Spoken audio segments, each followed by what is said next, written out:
Wise news, খবরের সত্যাসত্য 24 ঘন্টা। বিদেশে ম্যাচ জেতানো রিঙ্কুকে কিভাবে বাদ দিল বিসিসিআই?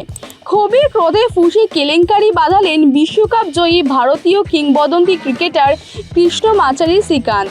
1983 সালের একদিনের বিশ্বকাপ জয়ী ভারতীয় দলের সদস্য শ্রীকান্ত জানিয়েছেন, রিঙ্কু সিংকে ভারতীয় দলে অবশ্যই রাখা উচিত ছিল, কিন্তু সেটা না হয় জাতীয় নির্বাচকদের একহাত নিয়েছেন তিনি। গত বছরই ভারতীয় দলে অভিষেক হয়েছে রিঙ্কু সিংয়ের।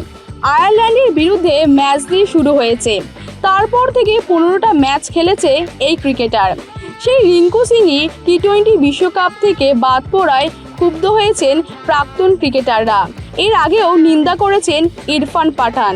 তার মধ্যে সরব হয়েছেন বিশ্বকাপ জয়ী ক্রিকেটার প্রাক্তন নির্বাচক কৃষ্ণমাচারী শ্রীকান্ত।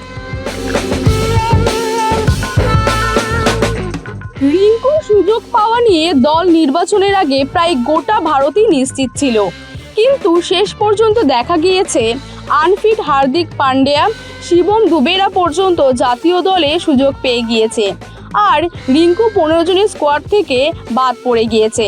ক্রিকেট বিশেষজ্ঞদের প্রশ্ন, এই স্কোয়াডে 4 জন স্পিনার রাখাটা দরকার ছিল কি? দলে রবীন্দ্র জাদেজা, অক্ষয় প্যাটেল, যুজবেন্দ্র চাহাল, কুলদীপ যাদব, এই 4 স্পিনারকে রাখা হয়েছে। তার মধ্যে চাহালের এবারের পারফরমেন্সও ভালো না, আর ওয়েস্ট ইন্ডিজ আর আমেরিকার পিচও যে স্পিন সহায়ক হবে তারও কোনো গ্যারান্টি নেই।